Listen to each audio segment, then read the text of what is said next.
All I ask for the Negro is that if you do not like him, let him alone. If God gave him but little, that little let him enjoy. I leave you, hoping that the lamp of liberty will burn in your bosoms until there shall no longer be a doubt that all men are created free and equal. No man is good enough to govern another man, without that other's consent. I say this is the leading principle, the sheet anchor of American republicanism. It may seem strange that any men should dare to ask a just God's assistance in wringing their bread from the sweat of other men's faces, but let us judge not that we be not judged. The prayers of both could not be answered, that of neither has been answered fully. The Almighty has His own purposes. Surely God would not have created such a being as man, with an ability to grasp the infinite, to exist only for a day. No, no, man was made for immortality.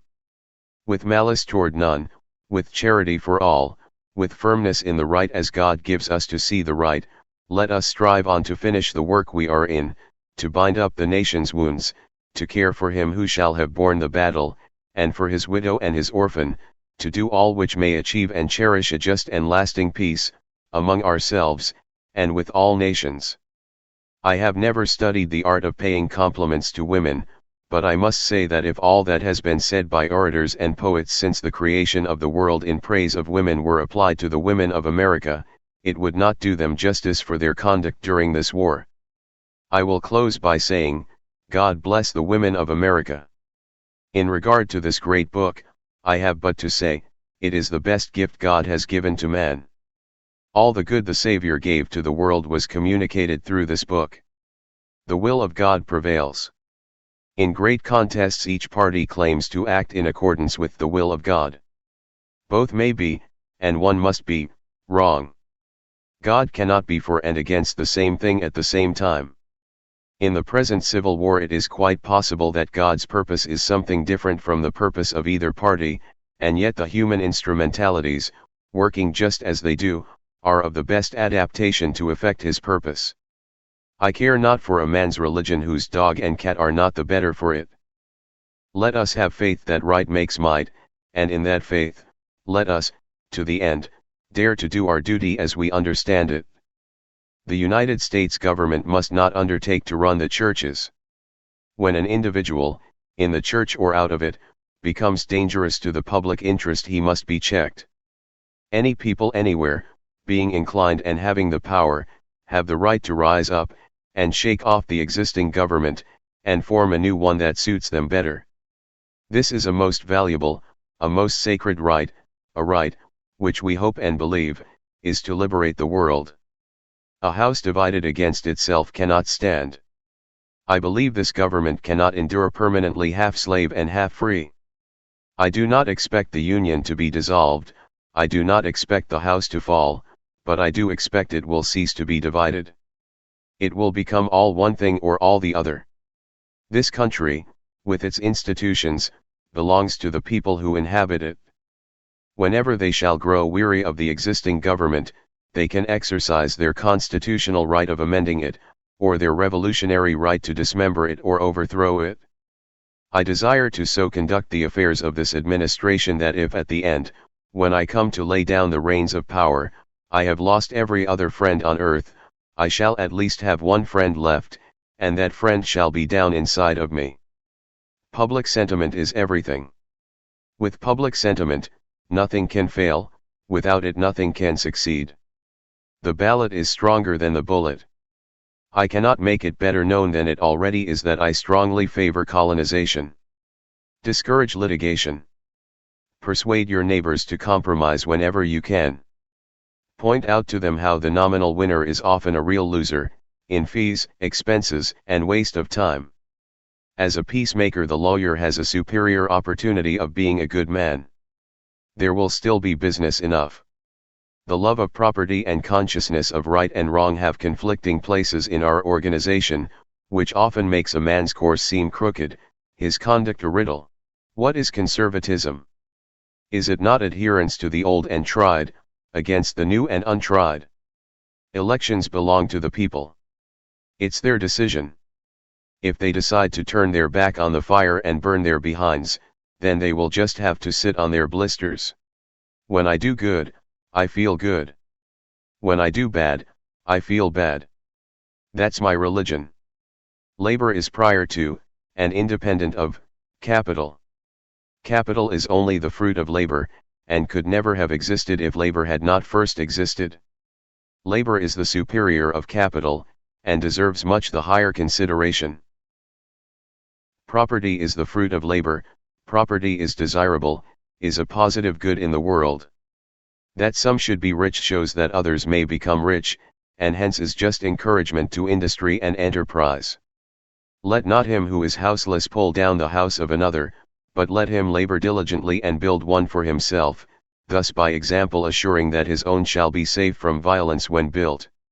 I can make a general in 5 minutes, but a good horse is hard to replace. My father taught me to work, but not to love it. I never did like to work, and I don't deny it. I'd rather read, tell stories, crack jokes, talk, laugh, anything but work. We are not enemies, but friends. We must not be enemies. Though passion may have strained, it must not break our bonds of affection.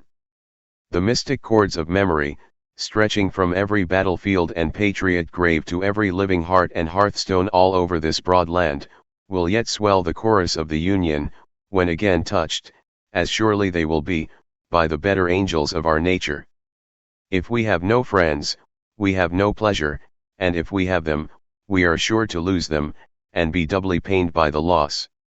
I distrust the wisdom if not the sincerity of friends who would hold my hands while my enemies stab me.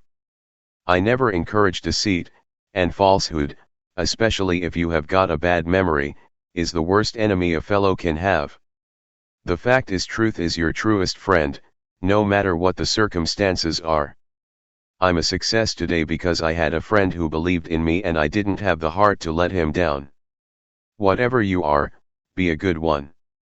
I am a slow walker, but I never walk back. Those who look for the bad in people will surely find it. Be sure you put your feet in the right place, then stand firm. I will prepare and someday my chance will come. I do the very best I know how, the very best I can, and I mean to keep on doing so until the end. My great concern is not whether you have failed, but whether you are content with your failure. I have always found that mercy bears richer fruits than strict justice. Things may come to those who wait, but only the things left by those who hustle. Give me 6 hours to chop down a tree and I will spend the first 4 sharpening the axe. I am in favor of animal rights as well as human rights. That is the way of a whole human being. Towering genius distands a beaten path. It seeks regions hitherto unexplored. There is no grievance that is a fit object of redress by mob law. If you are resolutely determined to make a lawyer of yourself, the thing is more than half done already. The greatest fine art of the future will be the making of a comfortable living from a small piece of land. I expect to maintain this contest until successful, or till I die, or am conquered, or my term expires, or Congress or the country forsakes me. A capacity, and taste, for reading, gives access to whatever has already been discovered by others. It is the key, or one of the keys, to the already solved problems. And not only so. It gives a relish, and facility, for successfully pursuing the yet unsolved ones. The old general rule was that educated people did not perform manual labor. They managed to eat their bread, leaving the toil of producing it to the uneducated. This was not an insupportable evil to the working bees, so long as the class of drones remained very small. But now, especially in these free states, nearly all are educated, quite too nearly all, to leave the labor of the uneducated, in any wise adequate to the support of the whole. It follows from this that henceforth educated people must labor. Otherwise, education itself would become a positive and intolerable evil. No country can sustain, in idleness, more than a small percentage of its numbers. The great majority must labor at something productive. On the question of liberty, as a principle, we are not what we have been. When we were the political slaves of King George, and wanted to be free, we called the maxim that all men are created equal a self-evident truth, but now when we have grown fat, and have lost all dread of being slaves ourselves, we have become so greedy to be masters that we call the same maxim a self-evident lie. Our reliance is in the love of liberty which God has planted in our bosoms. Our defense is in the preservation of the spirit which prizes liberty as the heritage of all men, in all lands, everywhere. Peace does not appear so distant as it did. I hope it will come soon, and come to stay, and so come as to be worth the keeping in all future time. I have here stated my purpose according to my view of official duty, and I intend no modification of my oft-expressed personal wish that all men everywhere could be free. In giving freedom to the slave, we assure freedom to the free honorable alike in what we give, and what we preserve. We shall nobly save, or meanly lose, the last best hope of earth. 87 years ago our fathers brought forth on this continent a new nation, conceived in liberty, and dedicated to the proposition that all men are created equal.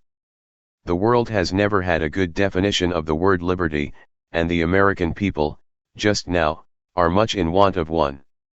We all declare for liberty, but in using the same word we do not all mean the same thing. I believe it is an established maxim in morals that he who makes an assertion without knowing whether it is true or false, is guilty of falsehood, and the accidental truth of the assertion does not justify or excuse him. Let no young man choosing the law for a calling for a moment yield to the popular belief. Resolve to be honest at all events, and if in your own judgment you cannot be an honest lawyer, resolve to be honest without being a lawyer. In law it is a good policy to never plead what you need not, lest you oblige yourself to prove what you cannot.